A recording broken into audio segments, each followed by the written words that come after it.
So I'm going to show you first of all what you need with your colour changer. So this is a YC6 that we're using, and these are all the parts that you should get with it. Some of the older colour changers won't have as much as this, so you just need to check the instruction manual for the model that you've got. On the YC6 you'll have the actual yarn changer itself. So that's the bit that's going to go on the left hand side of your main bed. We're going to connect that in. You will have a yarn mast that has 4 ends on it, so that you can have 4 ends of yarn. You will have some ribber clamps, although you should have those with your ribber anyway. And you will have a separate arm for your carriage, which you don't have on the older models. But this is what you're going to use, so that it gives you the ability to do single and double bed with the colour changer. With the YC5 you've only got the ability to use the double bed bit of it with your ribber arm, because you need this bit here which isn't on your main arm. And then finally you have this little bit, which is just an extra yarn separator, and I'm going to show you how all of these go onto your carriage next. So first of all, you need to set up your sponge bar so that you can add your arm at this end. So you're going to use something, I've got pliers, but something that's going to push your sponge bar in by a couple of inches at this side, just so that I can grab it at the other end and pull it out by a couple of inches. So that's where I'm just using my pliers. There you go. And that's just out enough on that end that I should be able to get the colour changer in at the other end. And then now I can take this, and you'll see there's a little connector here which is going to go in where you've moved that colour changer. And once it's in like that, you can use this to tighten it up.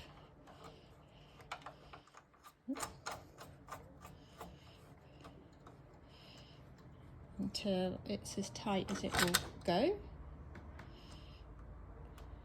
I've done that the wrong way then.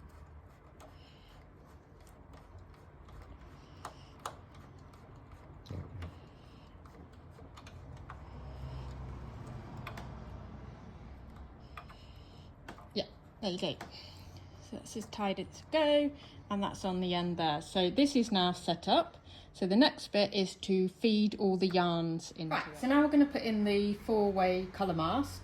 So you've got the arm of the mast here, and with the, if you've got your bed tilted like this, then this tilt here needs to come towards you. If your machine was flat, then it would tilt the other way. So with that tilt, we're just going to slot this in at the back here until it slots into position, and then we're just going to put the mast arm on the top, and that just slots in as well. And then you should have the yarn guide as well, which is just going to clip on the back here. And then it's just a case of loading up your yarns in the correct order. So if you're going to put 4 yarns through here, there'll be A, B, C and D, and you need them to come through in the correct order, through here, through here, through here, and through the guides at the top, and then we'll look at threading them into the yarn changer.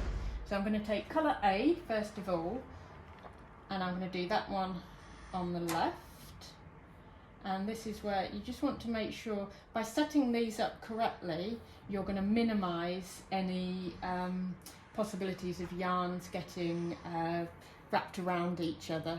So A is going in there, and going to, so A is going in here, and bring my arm down, so it's the first one to the left, and then that's going through here, and I'm just going to secure it here for the time being, and then I'm going to do the next thing with colour B,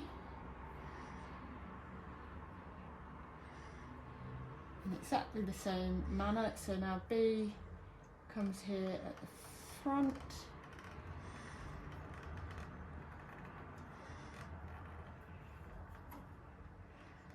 And through the back here. And through there.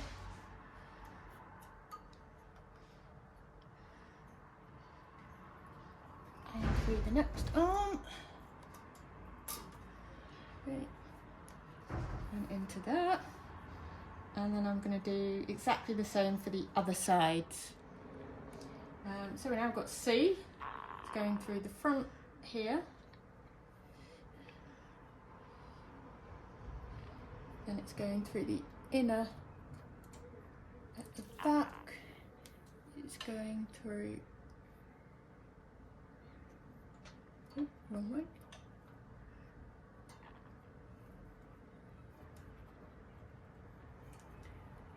And the inner arm. And in that. And then finally you've got D, which is the easy one because it's just going through all the empty guides. So that one, that one,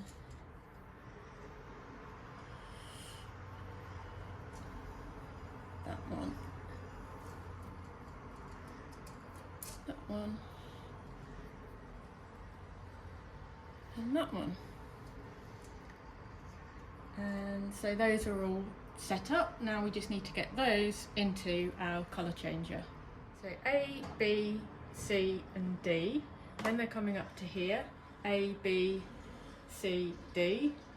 And then they're coming along here. A, B, C, D. Up to the guides at the top, which are A, B, C, D. And then down to here, A, B, C, D.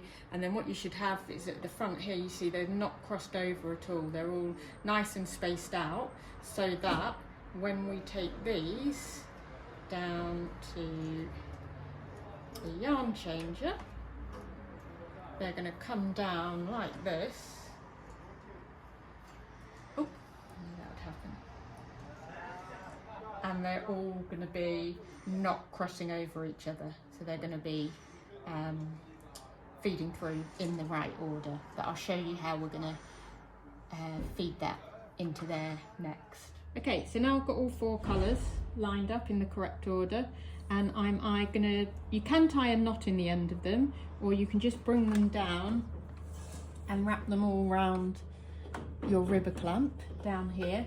But now you can see perfectly how they're not fighting each other, they're all in the correct order. And now I can start to feed them into here, making sure they don't get wrapped around these sinker posts. So yarn A out of the sinker post is going to come around here and click into the hook of A there. Then I'm going to do exactly the same with B, and that's going to come into there. Then C, if you can see, I'm being really careful that it's not getting hooked around these posts as I'm bringing it into position. And D is here.